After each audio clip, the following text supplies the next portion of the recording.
de reconocer esta situación en toda su magnitud.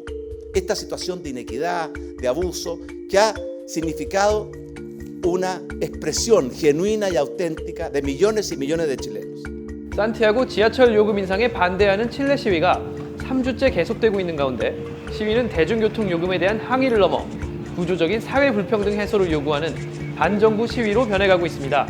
세바스티안 피니에라 대통령이 대국민 사과를 하고 주요 장관들을 교체하는 강수를 뒀지만 국민의 분노는 가라앉지 않고 있는데요.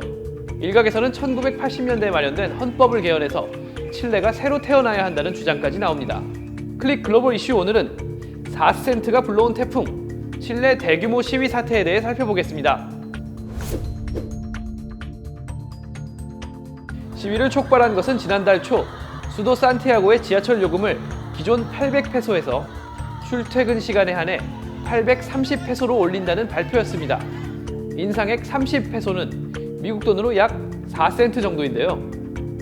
산티아고 시민들은 이에 강하게 반발했습니다.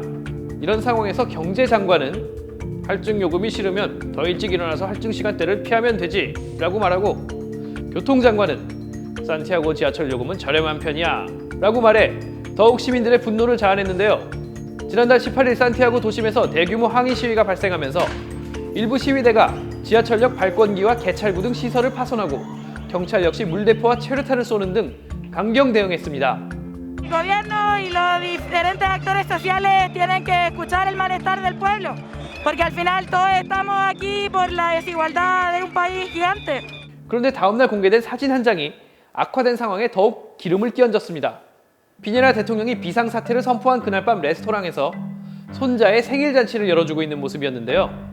이 사진을 본 칠레 국민들이 전국 각지에서 들고 일어났습니다. 25일 산티아고 이탈리아 광장에서 진행된 시민행진에는 100만 명 이상이 집결해 공정사회를 요구했는데요. 총 인구가 약 1,800만 명인 칠레에서 전체 국민의 5% 이상이 시위에 참여한 셈입니다. 깜짝 놀란 피니에라 대통령은 지하철 요금 인상안을 철회하는 것은 물론 향후 공정한 경제 정책을 약속했습니다. 이어 11월 중 개최 예정이었던 에이펙 정상회의와 12월로 예정된 UN 기후변화 당사국 총회 개최를 전격 취소한다고 발표했는데요. 무엇이 칠레 국민을 이토록 분노하게 만들었을까요? 정말로 지하철 요금 4센트가 올랐기 때문일까요? 그 배경에는 30년 가까이 지속되어 온 생활고와 불평등한 사회 구조가 있습니다.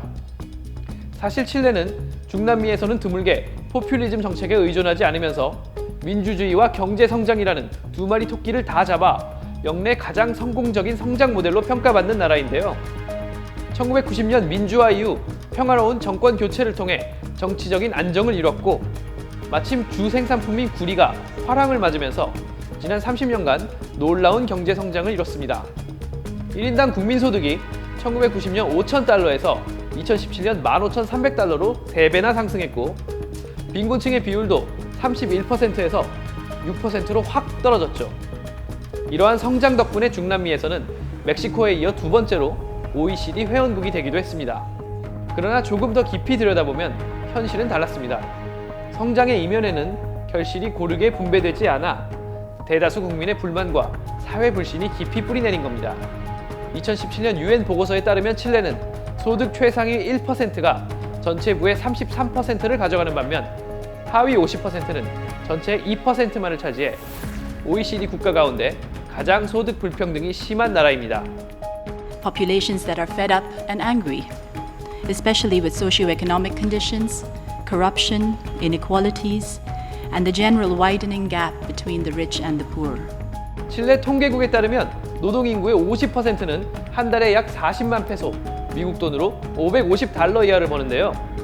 이들은 대개 주거비가 저렴한 산티아고 외곽에 살기 때문에 월급에서 대중교통 요금이 차지하는 비중이 20%에 달한다고 합니다. 그러니 교통요금을 단돈 몇 푼만 인상해도 서민들이 느끼는 타격은 매우 클 수밖에 없죠.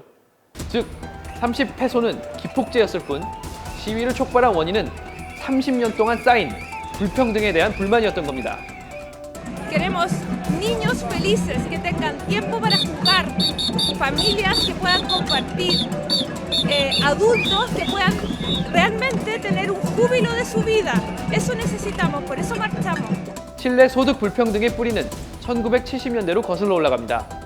1973년 군사 쿠데타로 집권한 아우구스토 피노체트 정권은 전임 살바도르 아이엔데 대통령의 막시스트 정부와 반대로 강력한 신자유주의 경제 정책을 도입합니다. 피노체트는 항공, 철도, 전력 등 기간 산업은 물론 의료, 교육, 연금까지도 대거 민영화했는데요. 정책 초기에는 투자 자본이 밀려와 한동안 고도 성장이 가능했지만 필연적으로 물가와 주민 생활비가 가파르게 오르는 부작용이 나타났죠. 소규모의 기업인과 엘리트 관료층이 성장의 열매를 독점한 반면 서민들은 생활고에 허덕였습니다. 지금도 칠레의 대학 등록금은 세계에서 제일 높은 편이며 전기세, 수도세 등 기본 생활비는 남미에서 가장 높지만 칠레 정부의 재정 지출은 OECD 최하위 수준입니다. 민영 병원은 치료비가 너무 비싸 대부분 국민은 포화 상태인 국립병원을 이용하는 실정인데요. 상황이 이러니 시위대는 냄비 바닥을 두드리며 먹고 살기 힘드니 잘못된 사회 구조부터 고치라는 메시지를 지속적으로 보내고 있는 겁니다.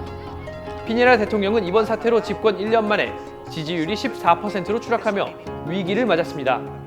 나라를 근본적으로 고치기 위해 에이펙과 UN 기후변화 총회까지 포기한 피니에라 대통령이 자신의 지지율과 더불어 칠레를 위기에서 구할 수 있을지 전 세계가 지켜보고 있습니다.